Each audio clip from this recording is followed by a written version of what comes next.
ಧರ್ಮಸ್ಥಳ ವಿಚಾರವಾಗಿ ದಿನದಿಂದ ದಿನಕ್ಕೆ ಒಂದು ರೀತಿಯಾದಂತಹ ಊಹಾಪೋಹಗಳ ಜೊತೆಗೆ ಕುಚೋದ್ಯದ ಕೆಲಸವೂ ಕೂಡ ಮುಂದುವರೆದಿದೆ. ಇದರ ಬೆನ್ನಲ್ಲೇ ಇದೀಗ ಅದರ ಹುಂಡಿ ಹಾಗೂ ಸುಪರ್ದಿಯ ವಿಚಾರ ಚರ್ಚೆಗೆ ಬಂದಿರುವಂತಹದ್ದು. ಒಂದಿಷ್ಟು ಸಂಘಟನೆಗಳು ಆ ಒಂದು ಹುಂಡಿಯ ಮಾಹಿತಿ ಜೊತೆಗೆ ಅಂದ್ರೆ ಅಲ್ಲಿಗೆ ಸಲ್ಲುವಂತಹ ಹಣದ ಮಾಹಿತಿ ಜೊತೆಗೆ ಅದನ್ನ ಸುಪರ್ದಿಗೆ ದತ್ತಿ ಇಲಾಖೆಗೆ ತೆಗೆದುಕೊಳ್ಳುವಂತಹ ನಿಟ್ಟಿನಲ್ಲಿ ಮಾತನಾಡಿದ್ದಾರೆ. ನಮ್ಮ ಜೊತೆಗೆ ಸಚಿವರಾದಂತಹ ರಾಮಲಿಂಗಾರೆಡ್ಡಿ ಅವರಿದ್ದಾರೆ, ಮಾತನಾಡಿಸ್ತಾರೆ. ಸರ್, ಈಗ ಹುಂಡಿ ಲೆಕ್ಕವನ್ನ ಕೇಳ್ತಿದ್ದಾರೆ ಧರ್ಮಸ್ಥಳದ್ದು. ನಮ್ಮ ಮುಜರಾ ವ್ಯಾಪ್ತಿಗೆ 35,565 ದೇವಸ್ಥಾನಗಳು ಬರುತ್ತೆ.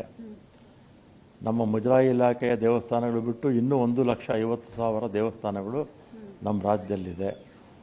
ಧರ್ಮಸ್ಥಳದ ದೇವಸ್ಥಾನ ಕೂಡ ಮುಜರಾಯಿ ವ್ಯಾಪ್ತಿಗೆ ಬರೋದಿಲ್ಲ, ಖಾಸಗಿ ಟೆಂಪಲ್ ಅದು. ಅದರಿಂದ ನಮ್ಮ ಮುಜರಾಯಿ ವ್ಯಾಪ್ತಿಗೆ ಬರದೇ ಇರೋದ್ರಿಂದ ಅದು ನಮ್ಮೇನು ಅಲ್ಲಿ ಅಧಿಕಾರ ಇಲ್ಲ. ಅದನ್ನು ಸುಪರ್ದಿಗೆ ತೆಗೆದುಕೊಳ್ಳುವಂತಹದ್ದೇನಾದರೂ ಟೆಕ್ನಿಕಲಿ ಆಗಬಹುದಾ ಸರ್?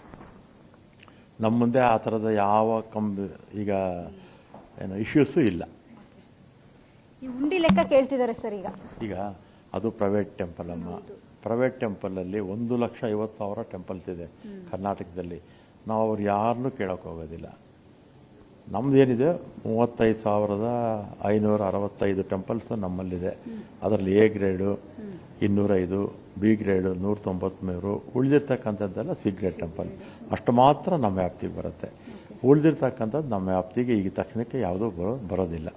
ಒಂದಕ್ಕೊಂದು ತಾಳೆ ಅನ್ನುವಂಥ ರೀತಿಯಲ್ಲಿ ಇದೀಗ ಉಂಡಿ ಲೆವೆಲ್ಗೆ ಬಂದು ನಿಂತಿದ್ದಾರೆ ಎಲ್ಲರೂ ಕೂಡ. ಉಂಡಿ ಲೆಕ್ಕ ಕೊಡಿ ಅಂತ ಇಂಥವ್ರಿಗೆ ಏನು ಹೇಳ್ತೀರಾ? ಅದು ಖಾಸಗಿ ದೇವಸ್ಥಾನ, ಅದರಿಂದ ಹೆಚ್ಚು ಅದರ ಬಗ್ಗೆ ಮಾತಾಡೋದು ಸೂಕ್ತ ಅಲ್ಲ. ಇದಿಷ್ಟು ರಾಮಲಿಂಗಾರೆಡ್ಡಿ ಅವರ ಮತ್ತು ಕ್ಯಾಮರಾಮನ್ ಸುಧೀರ್ ಜೊತೆ ದೀಪಕ್ ಕುಕ್ಕವಾಡ, ಪವರ್ ಟಿವಿ, ಬೆಂಗಳೂರು.